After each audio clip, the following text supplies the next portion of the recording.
Je pense qu'il suffit de prendre un grand-père alcoolique, une mère fille unique complètement à côté de la plaque, un père inexistant, une banlieue pourrie et puis une fille très douée.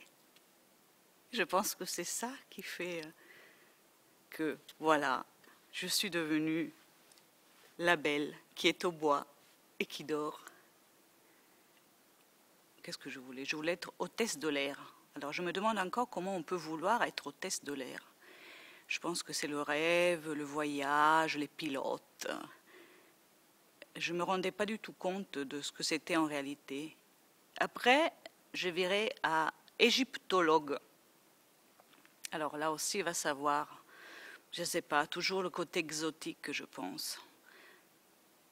Et à la fin, en fait, je me suis retrouvée à être secrétaire. Et ça, c'était un peu ce qui m'était destiné par une grande lignée de comptables et de magasiniers dans ma famille. Et donc, voilà, je me suis retrouvée assistante de secrétaire de direction dans une maison d'édition, parce que là aussi, c'est une grande lignée de maisons d'édition dans ma famille. Et j'étais vraiment, je pense, la plus nulle secrétaire du monde. Et pourtant, je suis très organisée. Mais en fait, le fait d'être bloquée quelque part, je pense que ça m'empêchait d'être organisée. Donc, j'ai eu envie, au bout d'un moment, d'essayer autre chose.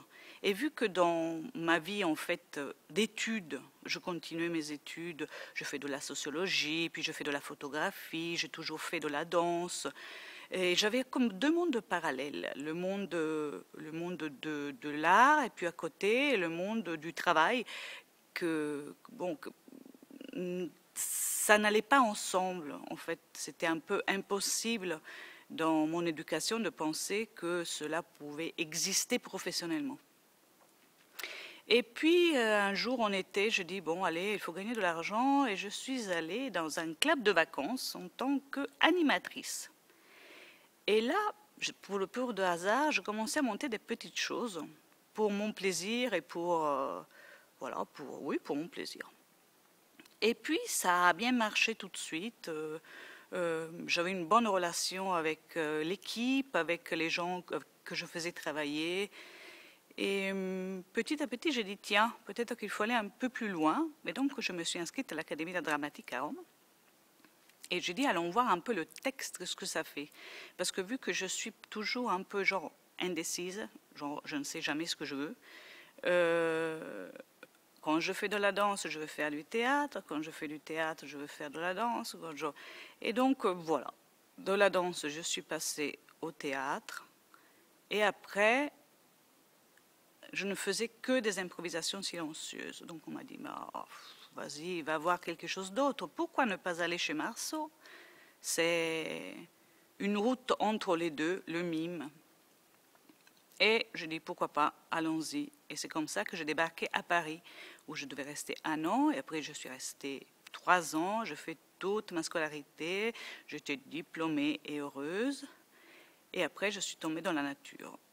Et là, en fait, je me suis aperçue que je n'aimais pas grand-chose, rien me suffisait. C'est comme si chaque discipline en soi était un peu amputée de la totalité de l'art, en fait. Donc j'ai commencé à mixer le tout, la sociologie, la danse, le texte, le chant, et j'ai pris des cobayes avec moi, des gens que je connaissais bien, et on a commencé à travailler ensemble. Et petit à petit, je pense, Laura Scozzi est née. Petit à petit, mais pas tant que petit que ça, parce que en fait, ça a très vite assez bien accroché. Je ne sais pas pourquoi. C'est très bizarre tout ce qui m'arrive, parce que je crois que j'ai une bonne relation à la musique. J'ai une musique en moi, en fait. Je suis assez musicale, alors que la musique n'a jamais existé dans ma vie.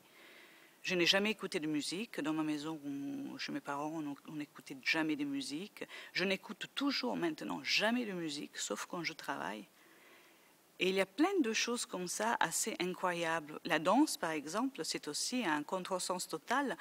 Chez moi, on ne faisait jamais de sport, on ne partait jamais en week-end pour faire du ski ou des balades. Ça, c'était vraiment pas. Et alors, comment le corps est rentré dans mon corps, justement, c'est vraiment toujours un grand mystère.